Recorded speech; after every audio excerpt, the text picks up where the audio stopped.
Hey!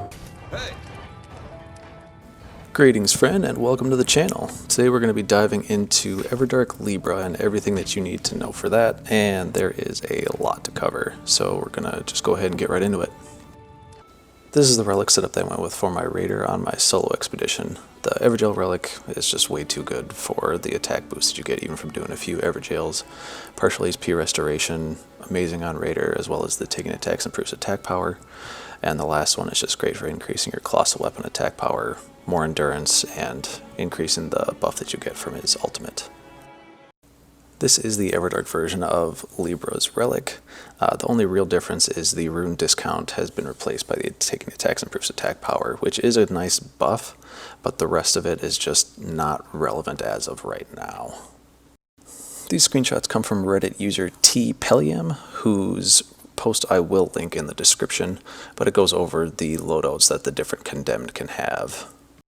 Libra will summon a version of every Nightfarer that's in the fight against him as condemned after he does his meditation. Wilder is one of the tougher ones with great value Bell-bearing Hunter and the bow with the Rain of Arrows Ash of War that tracks really well, actually.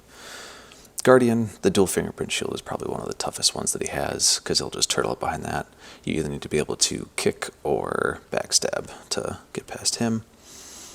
Iron Eye, the jar cannon, is probably one of the tougher ones with him, just because it's very sporadic and high damage to deal with. Duchess, the shield is probably one of the biggest things that you have to watch out for, because the AI just parries very well. Pro tip, that jump attacks cannot be parried. Raider, you really just want to watch out for the version that has his shield. The other two aren't too bad, because more than likely he'll just try to charge in as long as you can knock him back. Revenant, she has the meme setup, which is hilarious. She's very squishy. It's not the worst to deal with. These are the spells that Recluse can have. Also another squishy character, but more ranged projectiles to watch out for. Executor, probably one of the worst ones, is the pole blade, just because of how much bleed he can proc with his innate arcane. Which loadout your summon Nightfarer gets is another layer of RNG that can definitely make it a lot more difficult. In general, characters that have shields, the AI will abuse that mechanic fairly well and kind of tank behind things and overall make it difficult to take them out. And the less time that you take to clear out the condemned, the better, because otherwise Libra will just keep putting on buff after buff after buff on them and summoning more, and if you don't kill them within a minute, I believe is the time. It really just comes down to personal preference, which Nightfarer you feel most comfortable with. Wilder and Raider are both really good. Wilder's ult is great for doing damage to Libra while also doing a lot of damage or possibly taking out the condemned if you hit him right when he summons them. But his loadouts are fairly difficult to contend with. Raider, his condemned AI will just basically rush right at you, and as long as he doesn't have his shield there and turtle behind that, he's not terrible to go against either. Iron Eye can make it difficult with how much goes on the Libra fight in general, and then adding arrow or iron jar fire that you also have to worry about. It's just another layer, especially if you're in trios. It can just get beyond chaotic. One of the more impressive techs, though, has to be with Duchess, as you can use her ult to basically mitigate the issue with the condemned swarming you, because they will just wander off, allowing you to do damage to Libra. This is especially useful for when he does his inciting a riot, as if Libra ends up hitting the condemned, they will target him instead, and if your team is invisible, then you can just focus on damaging the boss or rushing down the Nightfarer, or the condemned, I should say. World events that can take place during Libra expeditions consist of the Noster Plague, Frenzy Tower, and the Difficult Sorcerer's Rise. The Noster Plague is basically guaranteed level 15 as long as you head as soon as you can to where the locusts are heading to be able to take that out, and then you get a huge amount of runes randomly on attack. And the Frenzy Tower is great for either getting Frenzy Seals or the Vike's War Spear to be able to try to proc Madness on Libra.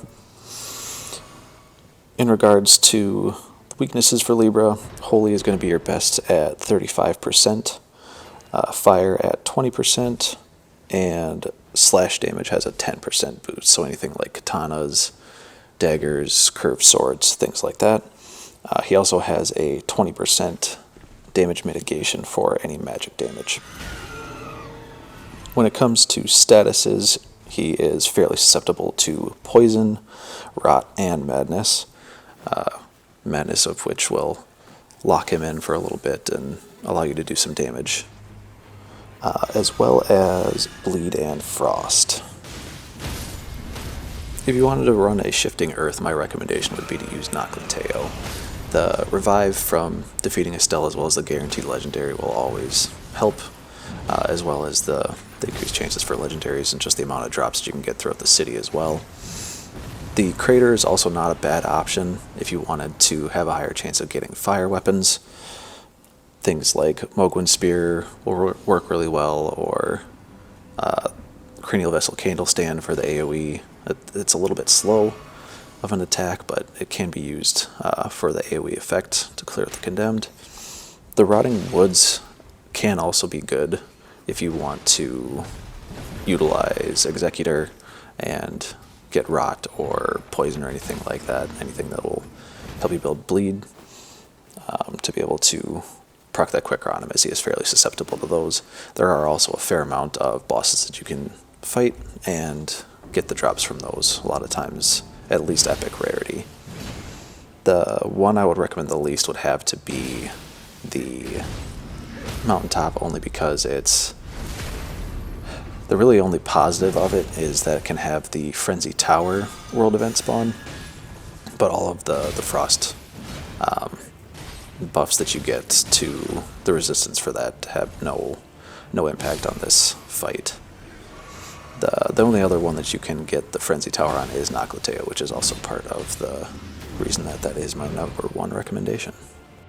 If you're running Noklateo and you get anything like the Mogwin Spear or Star Scourge Greatsword, even Death's Poker, make sure you duplicate that for yourself or your teammates. If you're running duos or trios, as stated before, any Ash of War that has an AoE effect will be great for dealing with the Condemned, especially if he summons larger amounts if you are running duos or trios.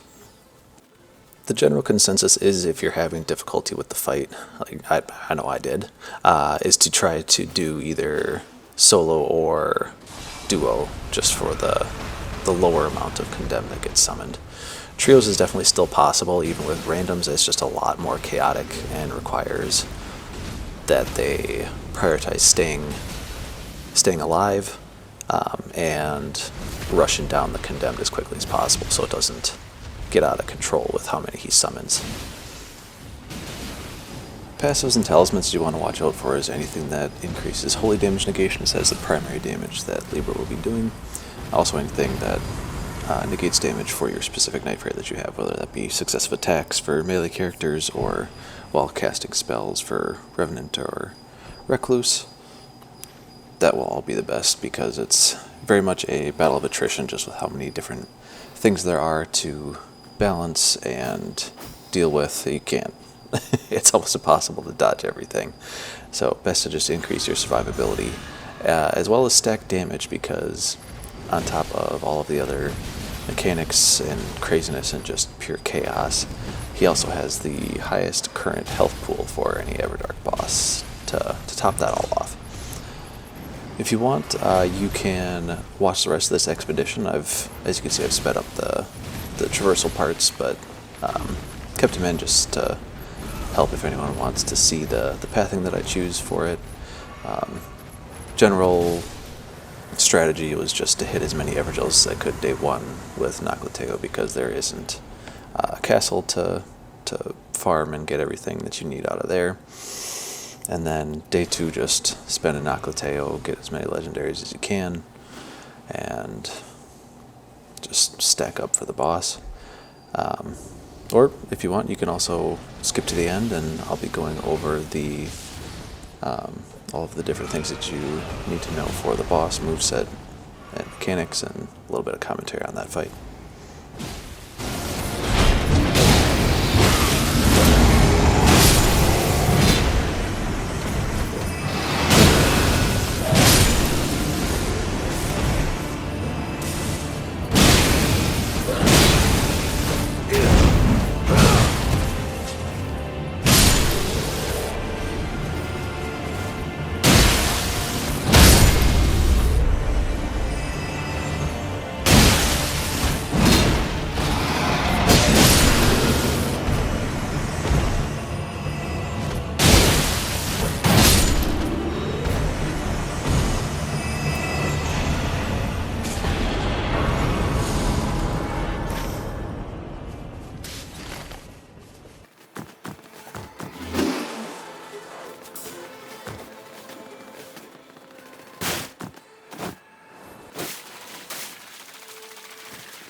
Now you would think that with one of my cleanest ever kills on Astel and 10-second kill on the Deathrite bird there, that I would be perfectly set up to completely steamroll Everdark Libra, and you could not be any more wrong. I cannot stress enough how much health and stance health he has, and just there's so many different things going on. Try not to get discouraged there. This is, in my opinion, the toughest Everdark fight that's been put out so far, and there's only Gladius and Heelster left to be released as of right now.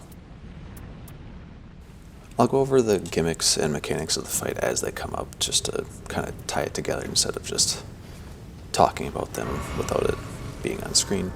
But in general, this fight uses a lot of roll catches and just different ways to make you roll when you shouldn't, panic roll, and just otherwise be susceptible to catching all of the different damage that he does. One of the biggest general tips in this and Souls games in general is to watch the hand or the limb movement more so than the weapon if the enemy or boss is using a weapon. That's one of the better tells for parrying and just being able to time dodges.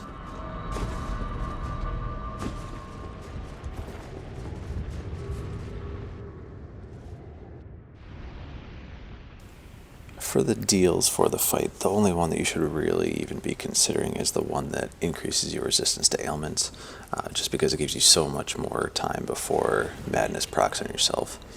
The eventual greatness, it can be decent, but it's so much time that you spend with reduced stats that will more than likely increase you using a lot more heals in the front end of the fight when you need to be saving them for the last part. And the other ones just are not worth it for how difficult this fight is.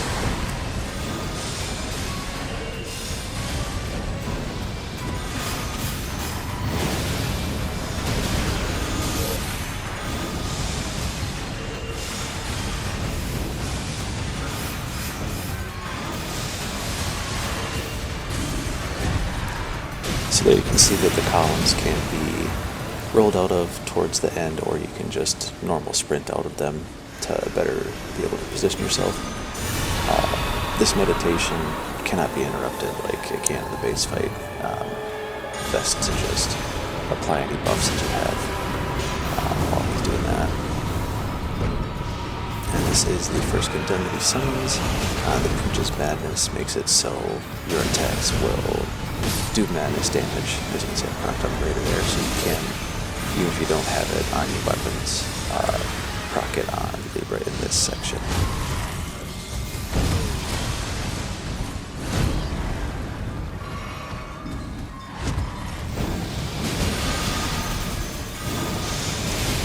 The turrets that he summons will always rotate in a clockwise motion, so if you are off to the right when he first summons them, and then slowly move back to the left, you will basically not have to worry about that.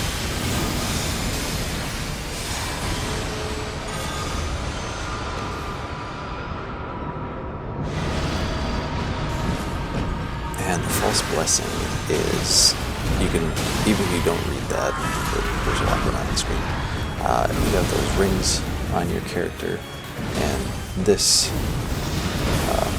deal that he does gives you unlimited flasks. You can drink as many as you want, but it harkens back to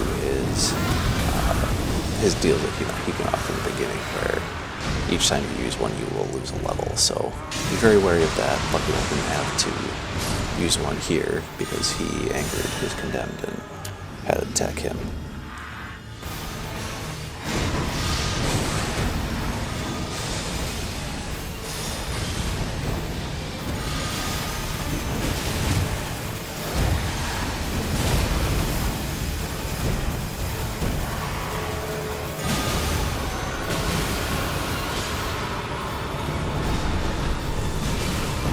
The challenge is something that happens after he gets below half health and essentially caps everyone's health at 50%, even the condemned that he summons.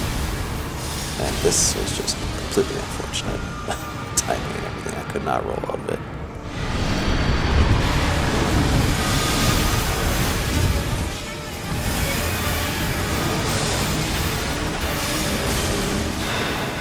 If you're playing in duos or trios, you'll definitely want to be in the same quadrant as the rest of your team when he does this attack. Don't be near him when he calls this axe down, because that will also deal a large amount of damage to you, but anytime you cross the wall, it will put a scale above your head and do a large chunks of damage to you, and it'll stack the scales every time that you cross over it.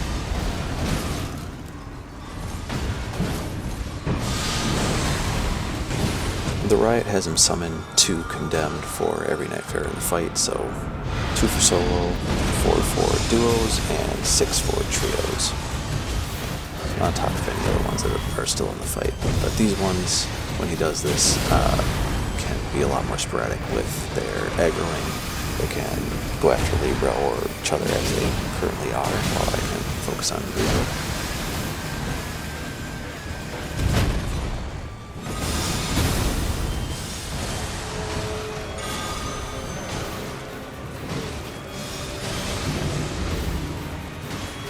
The eye functions like the deal that he has for his base fight, except there's no benefit for it for you. It just slowly builds madness. Whenever it's visible, it'll do that, and then the best way to mitigate it is to pick up the orbs on the ground that will either drop from Libra or from defeating the Condemned, as that will help take care of some of the madness buildup. The last gimmick that he has doesn't apply to this fight, as it's only in duos and trios, but he will make your allies invisible so you don't know where they are or what they're doing, which can make it a little bit difficult to coordinate. But you can't see when they're doing damage to the Condemned on the field, so you kind of have a general idea. You should be able to see the purple bars. If they get knocked down, you'll be able to revive them. I believe some of the special flasks also have physical effects, and you should be able to ping where you're at as well to turn where you're at.